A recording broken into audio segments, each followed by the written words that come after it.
Hi, everyone. I'm Shaheen from the Content Mix, and I'm excited to be here with Carlos Werner, EMEA Marketing Director for Assa Abloy, which is a global leader in building access solutions.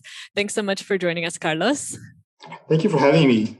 Yeah, it's great to have you here. And just to start out, can you just introduce yourself in your own words and tell us a bit more about kind of what you do and your background? Yeah, so I'm Carlos Werner. I am originally Brazilian, which is a funny story of how I ended up working for Assa Abloy. But I'm based in London, so I'm running marketing for the Opening Solutions division. So Assa Abloy, I usually say it's the largest company you never heard of. And I can bet that after hearing the story today, you're going to see us absolutely everywhere you go in and out of any building. So I originally studied engineering, but ended up having a very long career in marketing. I worked at companies like Bosch, Samsung Electronics, Ford of Europe. I worked in a smart home company in Portugal. I worked in strategy consulting at Cantor for a few years in London as well. And then I ended up at Assa Abloy, which is a very interesting company. I'm having a lot of fun there. There's a huge task of bringing some kind of consistency around more than 100 countries that we're responsible for. So I think we're going to have a chance to learn a little bit more about Assa Abloy. Yeah, very cool. Well, I mean, maybe you can already tell us kind of, I mean, what are building access solutions? What does that mean exactly? What does the company do? Yeah, so basically you can find our products in homes, workplaces, schools, shops, airports, hotels, hospitals, every kind of building that you can imagine will have our products. So we're talking about keys, locks, doors, hardware that goes into the doors, into windows, up to even e-passports and identity solutions. So if you look at your company badge, it's probably going to be ours. If you look at your keys, there's a good chance that it's ours. It's basically providing access in and out of buildings and having people move in and out of places, having places secure. We usually say that our purpose is to make the world a safer and better place. We give security and freedom at the same time to people to move around. So in a way, we don't want you to notice that we're there, but we're making everybody safe through our products. So just take a look at your locks, and there's a good chance it's going to be ours. The interesting bit is Assa Abloy itself is a name that is not that recognizable yet, because we are a company that was built on acquisitions, and it's a young company. It has less than 30 years as it is. Originally, it was a joint venture between a company called Assa in Sweden and another company called Abloy in Finland. And it was very successful. After they joined, they started buying and consolidating other brands around the world. So there were more than 350 acquisitions until today. It's mind-blowing. Still today, we have more than 190 brands around the world. So even though you don't see immediately that it's an Assa Abloy brand, there's a good chance that it will be. We're talking about names like Yale, for example. In the UK, it's going to be very big. In Spain, you will see a brand called Tesa, which is absolutely everywhere. In the UK, Union, in Germany, FF, in France, Wachette. Basically, all of the leaders in every country is part of our family. Wow, and you've only been there a year, and you really have a lot of knowledge of the company already. Yeah, I mean, the complexity we have is mind-blowing. This is what makes it so interesting. One of our biggest challenges is to make this big ecosystem make sense and make it really competitive. And the interesting part of the story is also that we are in a very, very fragmented industry that is composed of very small and local companies, all with sometimes 100, 200 years of history. Yale, for example, they were the inventors of the padlocks, as we know. They were invented 180 years ago. We have other brands that are 200 years old. So we have such a strong legacy and history that is being joined into a global company that can bring all the efficiency and can make it accessible and bring resources to continue this story. So it's a balancing act of keep going, keep this heritage alive, and continue investing in innovation. So we're in the forefront of identity solutions and smart homes. We have the best smart locks in the market, for example. And at the same time, we have all these products that are still working after 100 years in a historic building, for example. And we have the capability of modernizing. You have cases and cases of these century-old universities that were equipped 100 years ago, and now they have to modernize and be completely secure. So we have the capability to work on these things. Mm-hmm. Awesome. So you mentioned you're working for like one business unit within Assa Abloy? Yes, exactly. So we have 5 business units. The one I'm working in is called Opening Solutions, which is the one that actually makes the locks and the keys. We have some others that focus a little bit more on hospitality and hotels. There's one particular division that works specifically on identity solutions, more on the technology side. There's another one that works on these huge hangar doors and rotating doors that you find in shopping malls and hospitals. My division actually focuses on EMEA. We have 2 sister divisions that focus on the Americas and on Asia, the APAC region. And the reason for this is that each country has different specifications, different legislations, and usually even a different set of brands that are present. So my division specifically works in this, and we call it EMEA, because it goes all the way from the tip of Iberia all the way to India. It's more than 100 countries that we work with. So it's a very complex and rich region. Wow. So can you tell us like what's a typical day at work like for you?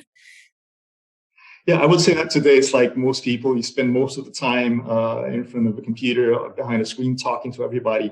On a typical month outside of the pandemic, I would be traveling all around on the grounds with the regions. Today, I'm basically talking to all the regions. We are working on lots of projects to bring common platforms and increase efficiency.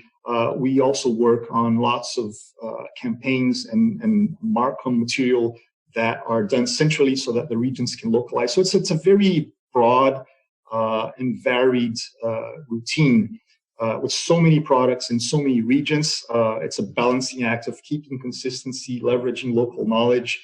So it's basically a coordination role. At the same time, we're producing quite a lot of content, quite a lot of material that then the regions use. Everything is rolled out either on social media, on campaigns, through the sales force, bringing leads into the company. So it's a classic regional marketing role where you have like several layers of global marketing, regional marketing, local marketing. It's that balancing act of trying to keep consistency and bringing efficiency with keeping the local identity of each of the countries and all of those heritage brands. So it's a very interesting challenge. So in a very, very wide job scope. There's no routine. So it's even difficult to say what I do on a day. When I explain to my kids what I do on a day-to-day basis, they would say like you're on the computer writing emails and talking to people. Definitely. But you're working, I guess, with sales teams across the region. Then you also have like your own team of marketers. Yeah, we have a central marketing team that coordinates and creates the central campaigns. And we also work with a remote marketing team. So we have dozens of marketers around the countries that on a matrix line, on a dotted line, they relate to us. So we coordinate some of the central campaigns, check for consistency, give them help. So our main challenge is to increase the capabilities of the country. So you can assume that you have countries with a very highly developed marketing team. You look at Germany, you look at the UK, where we have lots of big businesses, and then you look at the highly fragmented regions. If you start going into the Middle East, for example, if you start going to Eastern Europe, you have each one with 20, 30 countries with very small teams. Sometimes you don't even have a whole person taking care of the country. You have half a person. So the level of resources and even expertise sometimes varies a lot. So our main role is to support some of these regions, increase the overall capability, generate the central campaigns so we make their lives easier. We don't want 100 countries, each one to make their own campaigns and to produce their own content. Sometimes they do because there are very specific things. And sometimes we produce these things centrally. So my team would produce these campaigns. And then we have a very tight process for translation, localization, and we make our recommendations of how they roll out, always respecting the local knowledge and the local characteristics of each country. And lastly, I think the big challenge is to take care of the brand portfolio. So we have a very complex brand architecture with things like master brands and strong endorsed brands and soft endorsed brands, independent brands, things like that. We're talking about more than 190 brands at the moment. So sometimes we have to rationalize these brands, and we need to make it make sense for the customer. And he has to know that every product from every one of those brands complement and talk to each other. So we have huge initiatives to make our own ecosystem talk among each other. And we also continue to acquire new companies. We're kind of in a crusade to, I wouldn't say consolidate the industry, but make the industry more competitive, as opposed to having a swarm of very, very small companies. To have one company that can actually address the big concerns and really push the industry forward. Mm-hmm. Yeah, super interesting. And I was curious how do you use content marketing, and like what kind of content are you creating, and who is it for? This is a very technical industry, I would say. So we do have B2C brands, Yale, for example. So we're targeting people like you and I that are able to buy a DIY product at your shop and install it yourself. We have brands for that, but the big chunk of the business is actually on the construction business. So it's very regulated. We have fire regulations. We have all these things that the builders have to respect. And we have so many personas that we need to address. We have specifiers, we have architects, we have builders, we have the owners, we have the users, we have the security consultants. So content is key for us because it's so technical. We need to help them understand our products, at the same time increase awareness, strengthen the brands, convey the trust that we can bring them. And content is what makes this happen. So not only in form of campaigns that we would be making ads. We're not the kind of brands, because of the nature of our business, that are going to be doing advertising on TV. But we need to be very present in the trade media and the specialized media, on social media as well, because if you think of locksmiths, for example, they're all people that read Facebook, they read Instagram, they're on LinkedIn, they're all in all of those channels that we're used to. So we really need to reach them, have a very strong digital presence, give sales the tools to also send our message. And this is part of our content production. So there's a lot of thought leadership about trends, about what's happening. We just issued, for example, a brilliant piece of research called Wireless Access Control, where we talk to all of the people, also a lot of clients, and we try to understand what's happening in the industry so that we can also help educate and be a resource to our customers. So content is king. That's what and it is, in fact. Content production is the backbone of our marketing activity. That's what brings in the leads. That's what makes people trust us. A lot of content. Absolutely, yeah. So I wanted to go to your career journey a little bit, and your background and kind of how you got into marketing in the first place, and how you ended up coming to Europe. Can you tell us a bit more about your story? So I mentioned I'm originally Brazilian, which is funny. I studied engineering, so I ended up in marketing for some reason. My first real job was at Bosch Latin America. I worked with I did a lot of sales, worked in the automotive industry. I worked also in a few other industries that Bosch dealt with. And I ended up in sales, doing a lot of product management.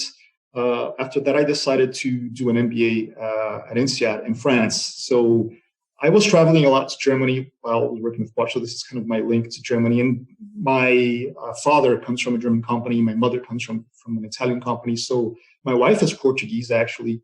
My kids are Portuguese, though they were born in Brazil. So I'm kind of a mixed person, half Latin American, half European. So I did an MBA at INSEAD in France, lived there for a year. After that, I came to work in London, worked for Ford of Europe.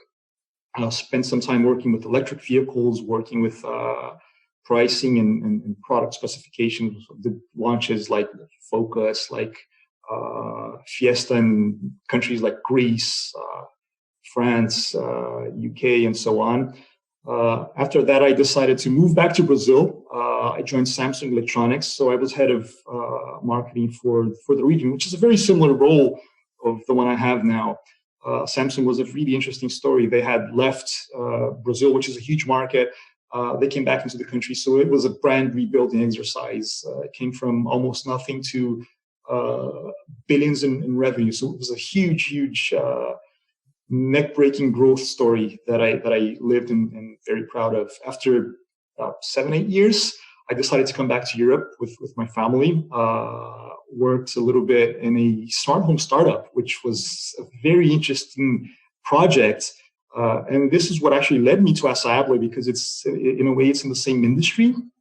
I also worked in London for cancer consulting, so I had a glimpse into the fast-moving goods brands, which was a little bit different from the durable goods that I was used to work. So because I'm an engineer, I always ended up working with either cars or products or construction, things like that. So it was very interesting to see how the fast-moving products would think about branding, would think about their categories. And at Assa Abloy, I mean, this joins everything. And we're in the construction industry, in the security industry. We have so many brands. We have such a huge challenge in terms of brand architecture and brand management. We have even a greenfield of how to do marketing in this region, because it's so fragmented, because there's so many target groups that we have to address. That sometimes we have to experiment a lot. We have to come up with new forms of content, new forms of campaigns. This is not an industry that traditionally invests a lot. And at the same time, with the pandemic, we see everything changing once in a while. So we're always on this digital transformation crusade, changing things, rolling out these huge global platforms, making them available to the countries, and at the same time respecting the century-old heritage and this local knowledge that we have that is really rich and valuable for us. Mm-hmm. Yeah. I was curious on the digital transformation side, like how much has that been accelerated by everything that's gone on in the past year with the pandemic? Yeah, I think we got much better at working remotely. It's interesting that my office it's in Woking, close to London. But even when I was working in the office, most of my job was remote. So now that we've really gone remote, we had to up our game, and everybody, I think, improved their skills. The clients and the customers actually are more skillful in doing things remotely. We lost the ability to be in trade shows, for example, of having in-person meetings. So in a way, we have to substitute this with richer and better content that is easy to consume. At the same time, it's a content war out there. We're being bombarded more than ever. So we have this attention problem that we have to grab. Everybody has so much information flowing into their way. So we need to be more than ever very relevant for our customer. We have to grab their attention because we just can't knock on their doors anymore. So things change very quickly.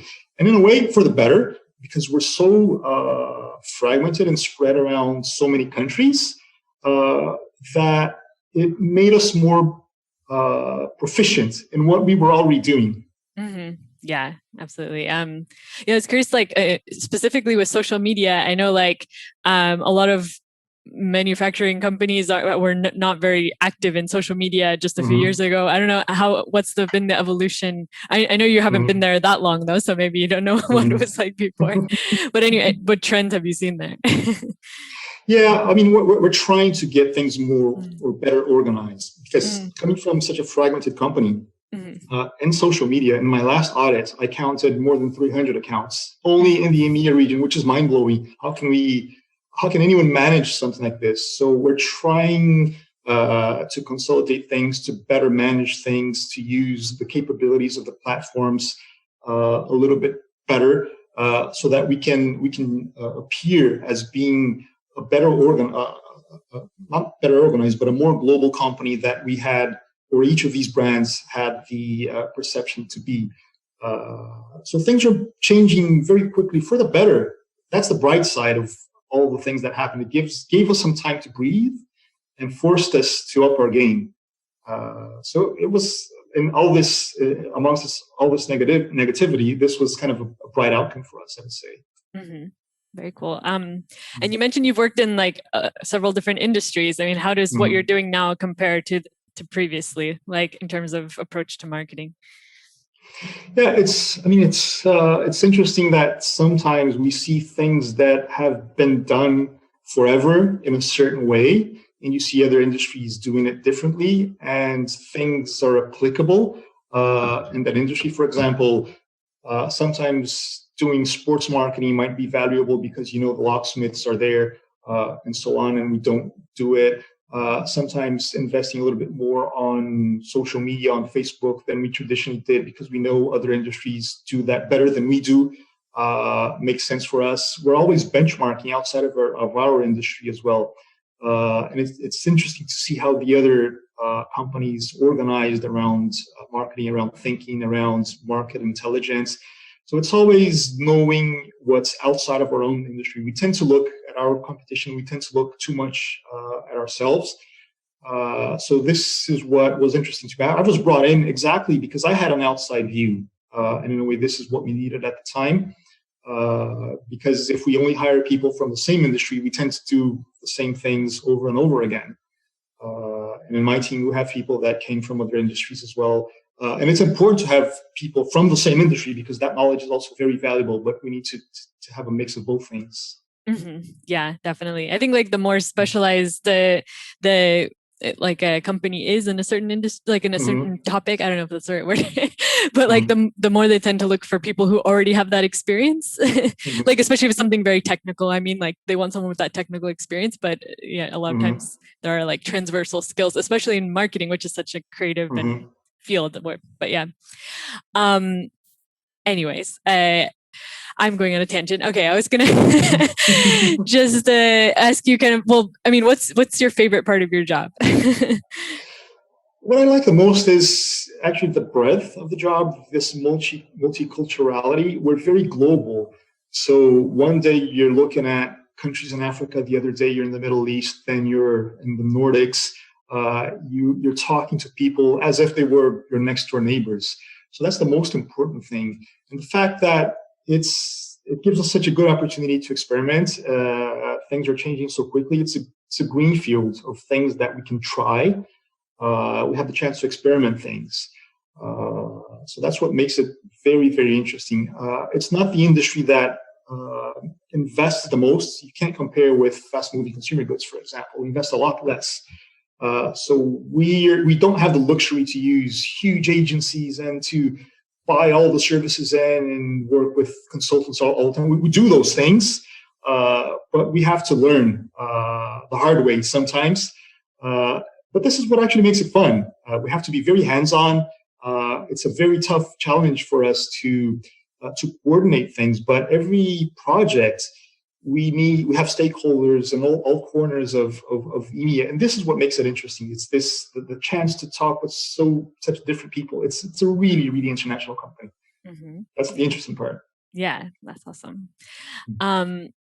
So I wanted to ask, like, what do you have any like daily habits that you'd attribute to your success, and also any tips for productivity? Yeah, I mean, the classic things are separate work and private life. I think this is more important than ever, and this is something that I always tell my team: respect your hours, turn off your email after hours. There's one hack that I learned to do on my phone, for example. I don't like to carry two devices, one work phone, one personal phone, because it simply fills your pocket too much. It's very uncomfortable. So inside my phone, I have a special secure folder. I use a Samsung phone for obvious reasons, but I think almost still loyal. Yes, still loyal.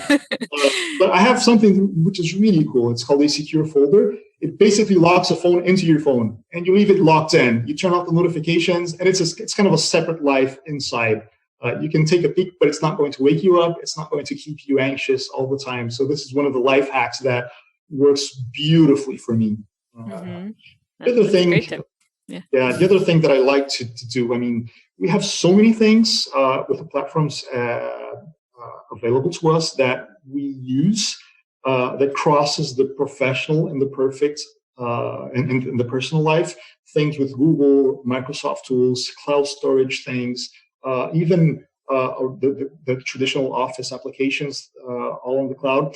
It's so easy now to link your home computer with your professional computer and make jump things and keep yourselves organized. So if you use it to its full capacity, and I know few people do that, it's so powerful. It's very powerful. Things like keep notes, for example. I basically have my life, my memory, notes from myself to myself. You wake up at night with an idea, you quickly send it to yourself. So one of my life's hack is sending notes to myself using all of these tools, and even email. Email is amazing. It's something that has been going on for 30, 40 years, but it's an amazing tool that if you use it well, it really works in your favor. Mm-hmm. Yeah, kind of just like optimizing your like personal way of working, personal systems, no? Exactly. So I think that's key. You need to have a personal system, things that work for you with the stack that you have at your disposal. If you're in the Microsoft ecosystem, use it to its full extent. If you're in the Google ecosystem, use it to your full extent. They all are wonderful platforms that you can rely on. And then all of the platforms for music, for players, for podcasts, I think it's also a big part of your life. I mean, what keeps my focus is I have my players on all the time. I use things like iTunes, VLC, Black Player, things like that. It's an important part of your life. And if you work with marketing, it's very good also to have some knowledge on audio, on video concepts, because even when you're talking to an agency, you can't really direct things very well if you don't have some underlying knowledge about compression, about how image works, about sound works. So this personal use is actually very interesting. Podcasts are a big part of our life to keep informed. I have a long commute from London to Woking, so I spend a lot of time in my car. So I listen to a lot of podcasts, or when I'm in the underground, even when I'm doing sports, when I'm running, when I'm walking, when I'm doing gardening, I always have a podcast on. Any particular ones you recommend? Podcasts? I mean, there are quite a few. Yours is wonderful, by the way. Thank you. I love it. I mean, I like the podcast from Harvard Business Review, the HBR podcast. They have, I think, 3 or 4. There's the CMO podcast from Jim Stengel, which is amazing. Ad Age has a very good one. It's interesting. If you go local, in every country, there are so many podcasts from agencies, from things. I listen to quite a few from Brazil, from Portugal, from France, from Germany. You find amazing things done by amazing people that come and go and disappear. So if you do a keyword search of whatever field of marketing that interests you, you will find a dozen podcasts that are really good. Obviously, I end up listening to lots of tech podcasts as well, construction, IoT, things that are from the industry. But if you're interested in marketing, I mean, these marketing and management, these are the ones that you cannot miss anyway. Yeah, those are, sounds like some great ones. Definitely have to check them out. Well, any other ways you like keep up to date on marketing trends, other resources that you recommend? Yeah, I mean, amazing newsletters are an amazing resource. The problem with these newsletters, if you subscribe to too many of them, you get overwhelmed. So I even have a personal system. I use Google for that. I send them everything and it goes directly into a tab to read. So it's this continuous flow of 100 newsletters that you get per day. I can't possibly read every one of them, but I have a few that I like. For example, Work News, The Drum, Ad Age. Some vendors have really good newsletters. Whatever industry you're in, you will find some very good ones to keep informed. So I'm in the construction and security business, so I subscribe to probably a dozen of these newsletters, but I can't possibly go through all of them. But it's very important that you sometimes scroll through them and that it doesn't mix with your important email. So you need to have a personal system to separate things, because if you have everything bombarding you, you will get lost in the work emails and your personal emails. Podcasts is a very valuable resource. MOOCs are very good. There is so much content, so much free training and paid training out there on platforms like Coursera, EDX, LinkedIn Learning, even some independent platforms that you have at your disposal. Vendors are very good at putting knowledge out. You have vendors like content marketing. No. Yeah, content marketing. Yeah. The Content Marketing Academy, for example, is brilliant. HubSpot Academy is brilliant. Google has quite a lot of training out there. You just need the time to grab it. It's amazing what you have at your disposal today. But speaking of the online courses, any that you've taken recently in particular that you recommend? I love to take the hard skills courses, online classes from Microsoft, for example. If you there's things that we do on a day-to-day basis. Excel, for example. If you go really deep into it, in data science, for example, the concepts that you learn are things that you can apply immediately, and you increase your level of and your productivity immediately. And then if you go into Coursera, for example, I did quite a few around communications, around concepts, around even politics, anything that you like, even around psychology, for example. I've done things in the past that are quite memorable, that really is a compliment to your academic backgrounds. Mm-hmm. Very cool. And then just do you have any book recommendation for us, marketing or business book? Yeah, I mean, the last ones that I read are quite amazing. That really that change your way of thinking. I love the work from Byron Sharp, for example. There's a book called How Brands Grow. It's very controversial, by the way, because there's kind of a tug of war between people that like to segment industries, that like to really micro-target your consumers. And he has kind of a different theory where what is really valuable is the amount of exposure that you get, how big a brand gets. And I had a proof of this concept, and I actually subscribed to it when I was working at Samsung. I saw it in motion. So I really subscribed to this way of thinking. I love the book from Erin Meyer. She's an INSEAD professor, by the way. It's called The Culture Map. So for somebody who deals with 100 plus countries, the way you understand how different minds work and different cultures, and how they're sometimes opposite to each other, is quite important. The way you speak with a German is completely different from the way you speak with somebody even in France or in the United States or in Brazil or in Portugal or in Spain. And this book gives a very interesting framework of how this works. She actually mapped it quite well. I think, to me, one of the quintessential works in B2B that we see their charts all around are Liz Binnett and Peter Fields. So they have a book called The Long and the Short of It. And you see there's so many videos of them speaking. And they basically talk about the effects of doing or the optimal mix of performance marketing versus investing in brand building. They've done a lot of research, and they have a lot of evidence, hard evidence, and this is very useful to be able to do your media planning, to be able to plan your marketing mix. So for me, this is one of the quintessential pieces of work in marketing. I love all of Malcolm Gladwell's work. I've read so many books from him: Outliers, Blink, Tipping Point, David and Goliath. It's brilliant work as well. Awesome, yeah. Sorry, go ahead. Yeah, because I'm in the smart home market, I ended up reading Crossing the Chasm it's a book by Geoffrey Moore, because in this industry, I think we're exactly inside the chasm, which is, I always use his charts to explain where we are in this industry at the moment. So I think it's one of also the brilliant theories. We all know those product life curves from Kotler.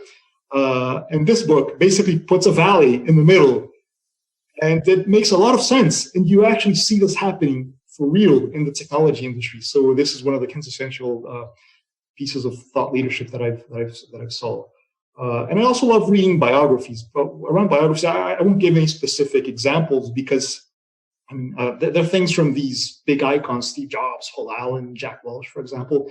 But sometimes you see people from the industry, sometimes people people around us, people from industry that are not really well-known people, but because you've witnessed their stories, they are sometimes really, really valuable. I've read books from friends that are kind enough to put it on paper, and those are the ones that are really meaningful. So if you have friends that have the time to write their biographies, read it. It's so interesting to understand people that you actually know. Yeah, wow, that's really cool. And yeah, tons of excellent book recommendations. Have a lot to add to my list now.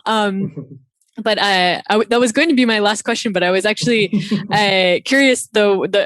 I have to ask you about the first thing you said about like seeing in action at Samsung this kind of theory about the exposure time. I mean, could you just like tell us quickly kind of how you saw that, or like what? Yeah, it's because sometimes you have brands and companies, and I think I wouldn't say suffer this at Assa Abloy as well. Sometimes you have brands that are so big, portfolios that are so broad, that if you end up segmenting too much, you end up capping the amounts of exposure that you get. And we had these discussions at Samsung all the time. How much should we micro target our customers? Because if you think about it, everybody is your customer. So how do you segment this? How do you plan your media when you're in a situation like this?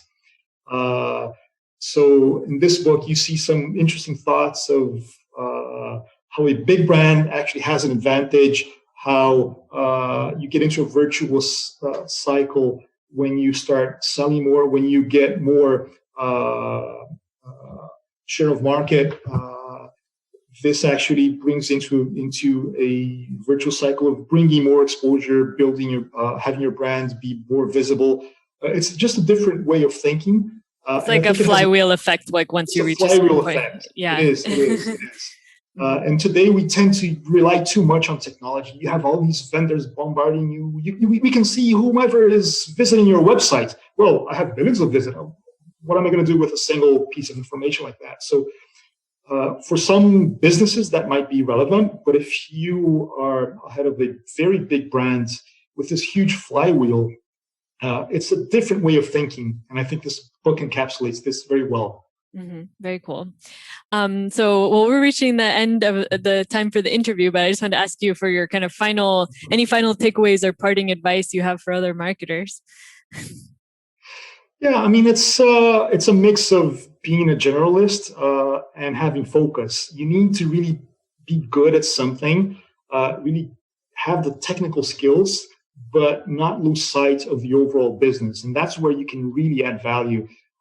Today, you see lots of digital marketers, for example, that are super good at one thing or another, that go very, very deep. But if you really want to grow in your career and you really don't want to be outdated in a few years, because if you are too technical, things change. You really have to keep your eye on and understand the business and the industry you're in. So this would be my big advice for anybody who's starting it. Be very technical, go very deep, but do understand your business. Mm-hmm. Excellent. Well, that's a great advice and a great note to end on. So, before we finish, just if anyone wants to get in touch with you or follow what you're doing, like what's the best way? Obviously, I have my LinkedIn profile, I have my Twitter profile. Feel free to follow me. Follow Assa Abloy. Obviously, we have all those channels and things like that. So I always read and am in touch with whomever is there.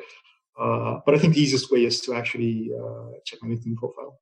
Mm-hmm. Excellent. Yeah. So we'll definitely put a link to your LinkedIn and all those links also for the company's channels on the show notes that go along with this episode. So, thank you so much, Carlos, for being with us today on the podcast. Thank you. It was a pleasure to speak with you. Yeah, pleasure is all mine. And thank you to everyone for listening in. And for more perspectives on content marketing in Europe, check out veracontent.com/mix and keep tuning into the podcast for daily interviews with content experts. See you next time. Bye-bye.